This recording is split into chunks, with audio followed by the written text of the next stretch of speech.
Howdy everyone, hopefully you all can see me. I'm doing a little bit of a quick live update regarding the severe weather threat that is coming through lower Michigan, Indiana, even Ohio as well. Ohio already saw some pretty big storms you might have seen.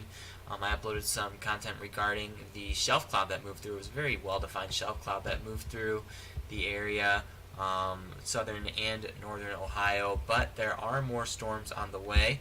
And we're going to kind of try and take a look at the models. I haven't checked the models today, but we're going to take a look at them, see what they are saying, and possibly get some information regarding what is going to be moving through. So I am going to switch gears here to the display so that everyone can see it.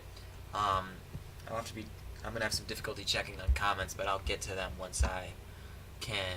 Once I'm able to. But here is the latest from the Storm Prediction Center, the Day 1 Convective Outlook. They just updated the risk about 2 hours ago. The risk area is now kind of removed from central southern Indiana and central southern Ohio. That is due to that convective line that we had moved through the area earlier today that kind of took out that instability that was in the atmosphere. It's kind of hindered it from really re-energizing that area, but there is still marginal risk that the line of storms will still potentially impact that region, but just not as significantly as before. Really, the focus is the enhanced risk area that is currently over Wisconsin and Michigan. We've got a couple rounds, actually, of showers and thunderstorms that are moving through that area. I need to get rid of this location real quick. Let's do that. Alright, so let's zoom out real quick, take a look at the weather. Right now there's nothing going on over lower Michigan. There's a few thunderstorms, still some flash flood warnings going over Indiana due to the convective line that went through earlier this morning. Really the focus though is this first batch of showers and thunderstorms, which are in fact severe warned across parts of southern Wisconsin. So let's take a look at those real quick. Alright, so severe thunderstorm warning for that area. Let's take a look at the severe warning for that. 70-mile-per-hour wind gusts. There is some pretty good wind speeds coming off of this thing. Let's get a look at the scan. There's also rotation embedded in multiple areas among this storm, which really shows that these storms are going to likely continue to develop. Well, these storms are likely going to continue to produce strong winds, intensify, still drawing on that very warm, moist air that is sitting right ahead of it. And there might actually be a couple rounds of showers and storms, but it really looks like the focus is this round of storms that's moving through right now. But there could be some additional development behind it. So we're really focusing on that line as it progresses east-southeastward, and it's going to continue it's going to hit the region around, let's actually get a look at the timing of this system. I think it's going to be more along the lines of around 10 p.m., but let's take a look at the warning. It is progressing at about 40 miles an hour eastward, and it's going to kind of take a track that's kind of like a curve because it's following along a boundary. So we're going to show, I think it's going to kind of take this motion here. So it's going to take more of that southeastward shift as it begins to cross the lake. The lake, we are expecting it to weaken it a little bit, but there's still going to be instability on that other side. That's going to be able to drive those storms that are coming in. Real quick, I'm going to check on any comments real quick. Nope, no comments. Alright, so we've got this line of storms. Now we're going to take a look at the models to see exactly how this will particularly unfold. Again, the tornado risk is 5% across southern Wisconsin and 2% across lower Michigan. So not a huge tornado threat. Really the damaging wind threat is the deal with these storms. And even the slight risk in parts of West Virginia now associated with that line that has already moved through the area earlier today. So HRRR model. HRRR model has actually a different story than what was previously shown. And I'm going to show that right now. So you have those thunderstorms. I'm going to actually show the actual time that they're at now. And we're going to go to the most recent run, which is 21Z. We're going to go actually kick it back one because we're at 20Z. Alright, so southern Wisconsin, you got these storms moving through the area, kind of organizing into a line, a convective line of storms, and it's still showing that energy, still getting fed off the energy that is there. Here's the sounding from this setup. Cape values of about 3,000. Tornado hazard type. You've got kind of a curve on that photographic, really show tornado potential, but really more of a damaging wind threat. Cloud bases are low enough to foster tornado development, and so this environment is well set for this storm setup. And it looks like what the HRRR is projecting is this storm will continue to move into Michigan. Again, you can really see how much it weakens as it goes over the lake. The lake is really going to do well at weakening these storms as they go into eastern Michigan, but there is still going to be that damaging wind potential on the backside. Cape values of about still 1,500, but lower, and higher cloud bases really showing lesser of a severe threat than what is currently off to the west. So that line is actually going to continue into Ohio, gradually weakening as it moves through. Again, there's not much Cape. It's going to be feeding off of Cape values of 100 are not very high. Higher cloud bases, just showing some marginal severe potential moving through that area. And then we got more storms developing on the backside during the morning hours. So Sunday, about 1 a.m. is the time frame. You got these storms in Wisconsin that still show severe potential. You got those photographs that show a nice curve.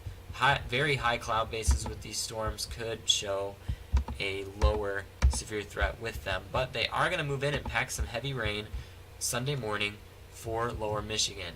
And it really doesn't look like it's going to be a quality setup for major severe storms, but it does show thunderstorms for Sunday morning. Cloud bases are getting quite low, but there is significant capping in the atmosphere on Sunday morning that will likely continue to break these storms and cause them to fall apart.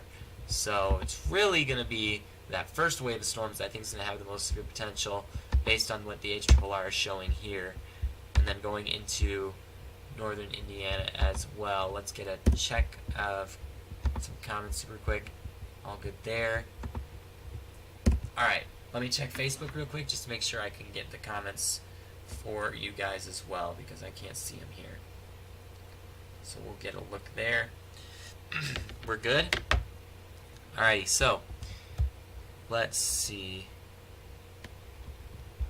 Alright, so HRRR, I'm going to freeze frame it on the time the first wave of storms arrives into Michigan and get a look at the sounding or the different values that are put in place for severe weather. So we've got the strong convective line moving in at about, according to this, about 10 p.m., 9-10 p.m. Between that time frame, you've got these storms moving in. Let's get a look at some of the parts of the environment that are set up for this. So Cape values, again, not really significantly high. It looks like it's going to be displaced farther to the southwest. Places where that line of strong thunderstorms earlier today didn't really move through. So you got Cape values of still about 4,000 sitting over this region. And then you've got a, let's see, you still do have those southerly winds at the surface, southwesterlies and northwesterlies in the upper levels, which are kind of creating that that environment that's favorable for updrafts. Right there you can see with those arrows that are all around, you do have that in the atmosphere in parts of Ohio, so that's really the more favorable environment, which is down there. And well, you see the favorable environment that it exists in southern Wisconsin, but it looks like it's going to be displaced a little bit away from where those storms are moving through, which is why those storms are going to begin to weaken. But there is still Cape in the atmosphere. Supercell composite probably going to show a similar scenario with these storms. Not really a high supercell composite, so these storms are not looking significant, like super intense, despite the fact they're in an enhanced risk area, but it all depends on how much energy they will lose as they move through the region. So, got to pay attention to that. But let's go back to the reflectivity real quick. So you can see these storms will be packing some heavy rain, likely some hail, and the bowing of the system does indicate some damaging wind potential. Likely will be a shelf cloud on this. Probably won't be really visible unless you're at the lake this evening, because it's not going to be moving in I will not be chasing this storm because I am in Ohio right now. I will be kind of following storms as I travel towards Michigan tomorrow. So we'll get a chance to take a look at those as they move through. But really the question is, how much energy is these storms going to lose as it moves over the lake? That's really the thing we want to pay attention to. I want to look at the storm relative velocity. Not significantly high ahead of the storms. Behind them, very high, but ahead of it, looks like you've got velocity values about 200, which can help to produce more updrafts, which doesn't really look like a strong tornado potential with this setup. Convective inhibition on the Michigan side of things is going to be pretty hot. Well, going to be of higher levels, so that convective inhibition will likely hinder some storms from at least strengthening in this area. So that's going to be something that has a role in this storm complex as well. Take a look at YouTube real quick, check for comments. Nope. Alright, so that is the situation. I want to now move to the threat for tomorrow that is across Ohio and Indiana. So we're going to look at that real quick. Slight risk still continues for Ohio and Indiana. 2% risk of tornadoes. Not really looking like a good tornado day. Just like, not really much like today either. But there's really the threat, once again, is damaging winds redeveloping from that cold front that's going to be moving through the area tomorrow. Let's get a look at that on the HRRR. We're going to go back to the 18Z model that has a bit more information and go to the reflectivity chart. So, hour 8 was where we left off, still showing a similar scenario with some stronger storms moving in from over the lakeshore. Begin to die out as they get into Ohio. Favorable environment for severe storms as you go farther south. These storms may continue, but I do think they will weaken a little bit quicker than this is showing here. And then you've got more storms moving in during the morning, kind of like training with some heavy rain potential across southern lower Michigan and central Michigan, which is much needed.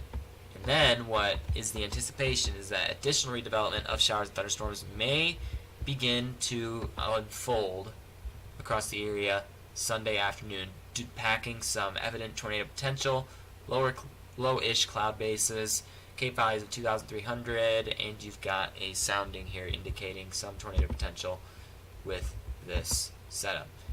So those are going to be placed off a little south of Van Wert, I would say. Van Wert, Indiana, still packing that severe potential, and those cells do look pretty interesting. There'll be cells to follow as I head north. But additional clusters of storms will continue to develop along the frontal boundary, continue to progress southeastward, and then the long-awaited cool down is going to be on the way. We're going to see temperatures in the 70s, even as far south as Cedarville. So high temperatures of 79 and very comfortable air. Much needed. We're going to have that most of the week next week once we get past the severe weather events. And then we'll just have to monitor coming into August what severe weather potential we will have. So that is what is going on with the weather. Let me make sure that no one has asked any questions regarding this setup. Looking good. So just make sure to stay weather aware this evening. I will try to keep track of these storms as they move through. They're going to continue to progress southeastward. I'll keep track of them as they move through there as well. And hopefully this video gave you some helpful information. And stay tuned for further updates regarding this event. So enjoy the rest of your evening.